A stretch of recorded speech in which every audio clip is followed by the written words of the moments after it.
So the Rose Basketball Club have played in 2 games and it's not looking good for Lexi Hull. It's really not looking good for Lexi Hull.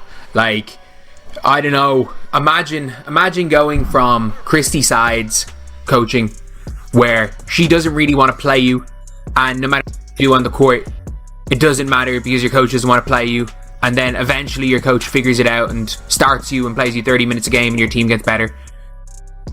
I think Lexi Hull is going through something like... It's evident that Indiana Fever fans are upset as promising talent Lexi Hull continues to be sidelined, watching from the bench as part of the Rose basketball team. 3 players that have close ties to Caitlin Clark, and everyone with common sense and the ability to logically deduce things know that these 3 players were invited because of their relationship with Caitlin Clark. And now all of a sudden people are actually acting shocked and appalled that Lexi Hull is not getting a lot of... However, the Rose seems to be in a troubling position, winless so far this season despite high expectations surrounding their revamped roster. Much of the preseason optimism stemmed from the addition of Angel Reese, a standout collegiate player expected to make an immediate impact, but undeniably her performances have fallen far short of expectations, leaving the team struggling to find answers and fans questioning the hype. Very important for Angel to be successful in this league, this Unrivalled league. She's the most popular player in the league. Unrivaled. So it's very important for her to be successful and to play well and to thrive and to, feed her fans with, stat lines. Maybe not highlights because Angel's not a big highlight person. Maybe, but stat lines.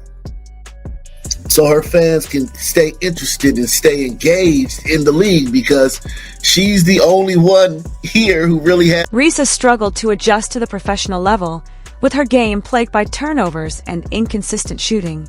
Defensively, she has had difficulty keeping up with the physicality and speed of her WNBA counterparts, hindering her ability to... Same way that the Chicago Sky melted last year when her double-double streak started. She cost her team a game last night. By the way, she got benched in the 4th quarter. Pulled right out of this game. Turnovers, fouls. It was a disaster. Old for everything, as one person pointed out, in the 4th quarter. So Angel Reese was 3 of 7 from the field. Once again, cannot get to that 50%. What's even more concerning is how her underperformance has disrupted the team's overall rhythm. The Rose designed their system around Reese, expecting her to be a key player on both ends of the floor.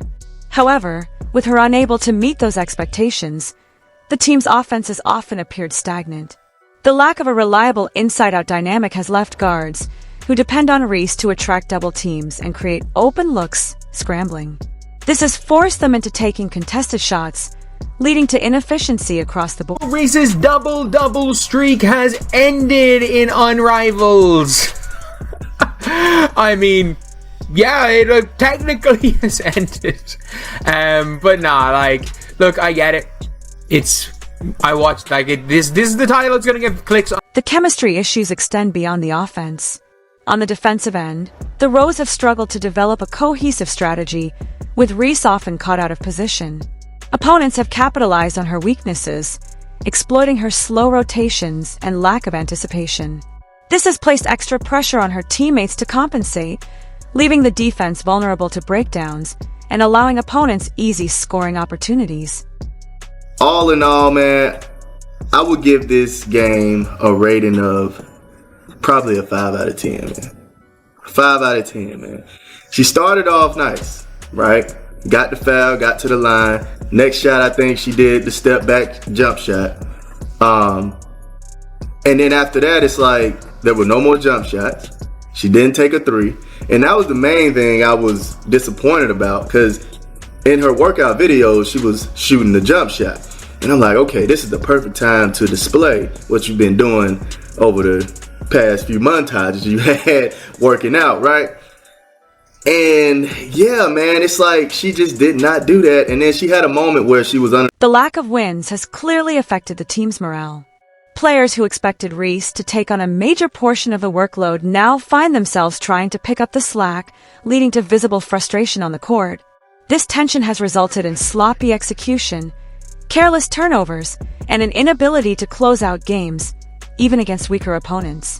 Fans are beginning to question her priorities, suggesting that she should have focused more on refining her skills to meet the demands of the professional game. Somewhere Charleston White is smiling his ass off. She's never beaten these allegations at this point, okay? She's not. I mean, do you care about basketball at all? I mean, we have to start asking that. Lexi Hull's situation with the Rose has become a major point of contention among fans, who are growing increasingly vocal about her limited playing time, despite her undeniable potential and occasional flashes of brilliance when given the chance. Hull has been relegated to a substitute role, often coming off the bench for only a few sporadic minutes, instead of being given a starting position. For many Fever supporters, this feels less like a strategic decision and more like a blatant disregard for her talent. Every other player on her team scored in double digits, except Lexi Hull, who played a grand total of like 90 seconds. It might have been longer, it might have been shorter. I didn't count the exact amount of seconds. But she comes on, full court presses the other team's best guard, and does a good job. And then doesn't turn the ball over. But she just doesn't play. Despite glimpses of her potential, the coaching staff continues to overlook Hull in favor of other players. What's particularly concerning is the long-term impact this could have on Hull's development.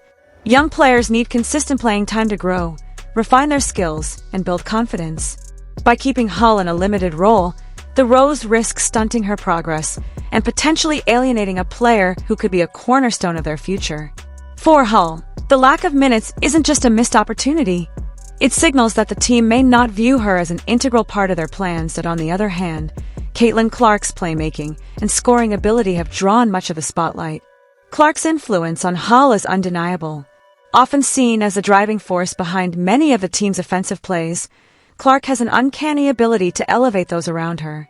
Her court vision and basketball IQ create opportunities for her teammates, and Hull has been one of the most obvious beneficiaries of that. Be on the court with Caitlin Clark, and you also struck up a friendship with her. Can you talk about how important it is to have that camaraderie on and off the court? I think it was important to get to know her. I think that, connections, getting to know people really play a part in the success of teams. And it's really awesome to get to know her as well because, she's a great person, but you have all these expectations put on her and our team has put on her, and fans see her kind of be so mature in that transition. It's been really awesome, and I'm just really proud to, have her on the team. And despite her clear improvement, Hull has not consistently been deployed as a starting player for the Rose, which remains one of the more perplexing aspects of her development. While coming off the bench is by no means a demotion or a sign of failure, it's evident that Hull's talents surpass what is typically expected of a reserve player. For many athletes, playing a reserve role can be incredibly frustrating. It's one thing to know you're capable of more, but quite another to be given limited opportunities to prove it. For Hull, the challenge has been even more pronounced as she's consistently demonstrated the ability to perform at a high level. The limited minutes tremendous, especially on the defensive end. She just brings a spark and a tenacity about her that, maybe we weren't always getting on the defensive end, and she's just willing to do whatever it takes for this team, and it's helped our defense improve a lot. So I think offensively and defensively, we've taken a step forward, and, that's kind of what the coaches challenged us in going into that.